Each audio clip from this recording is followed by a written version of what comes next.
ایک روشن دان. اچھا یہ گنبد خضرا تو بعد میں بنایا گیا، لیکن پیغمبر اسلام کی اپنی جو قبر مبارک جہاں پر تھی اس کی جو چھت ہے، ایک دفعہ بہت مشہور واقعہ اور بالکل متفق علیہ واقعہ، تمام علماء اہل سنت نے اس واقعے کو اپنی کتاب میں لکھا ہے کہ باقاعدہ جس وقت مدینے میں خشک سالی کا دور آیا تھا، بارشیں بالکل نہیں ہو رہی، تو حضرت عائشہ زوجہ رسول نے ایک ترکیب لوگوں کو بتائی تھی کہ آپ یہ کریں کہ اوپر ایک سوراخ کروائیں چھت میں، اور یا جو اوپر کا کوئی وینٹیلیٹر ہوگا اس کو وہاں سے ہٹائیں تاکہ براہ راست سورج کی کرنیں قبر رسول کے اوپر پڑیں. لوگوں نے جب ایسا کیا اور سورج کی کرنیں قبر رسول پر پڑی تو اسی وقت گھٹا ٹوپ بادل آئے اور اسی وقت موسلادھار بارش جو ہے وہ شروع ہو گئی مدینے میں، اور پورا مدینہ جلسہ ہو گیا.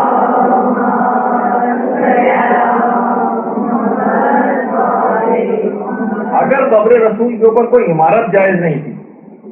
تو پھر اس کو بھی آپ ہٹاتے، یا صحابہ میں سے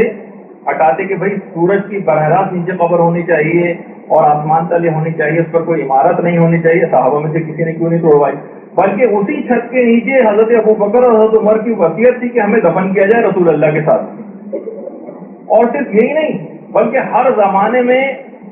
پیغمبر اسلام کے روضے کی تعمیراتی سرگرمیاں بھی جاری رہی. بنو امیہ اور بنو عباس کے ادوار بھی بعد میں آئے اور انہوں نے قبروں کے اوپر گنبد وغیرہ بھی تعمیر کروائے، اور اس زمانے سے لے کر آج تک ان تمام روضہ رسول پر بھی اور تمام جو مسجد نبوی ہے اور روضہ رسول اس میں تزئین و آرائش کا کام کیا جاتا ہے، اس کے لیے ماہرین کی خدمات بھی حاصل کی جاتی ہیں. اور باقاعدہ کتاب الاطہار میں امام ابو حنیفہ کے حوالے سے کہ ان کو استاد حماد نے بتایا تھا کہ کچھ لوگوں نے باقاعدہ پیغمبر اسلام اور حضرت ابو بکر و عمر کے قبور کو دیکھا ہے، یعنی براہ راست اپنی آنکھوں سے دیکھا تھا، اور وہ فرماتے ہیں کہ قبر پر واضح ایک ابھار تھا جسے ایک چھوٹا سا گنبد کہہ سکتے ہیں. اور باقاعدہ کتابوں کے اندر باقاعدہ وہ تمام امام ابو حنیفہ سے اور ان کے استاد حماد سے وہ پوری وہ چیزیں نقل کی گئی ہیں کہ ان کی قبر کس طرح کی تھی جنہوں نے اپنی آنکھوں سے قبر رسول کو دیکھا ہے.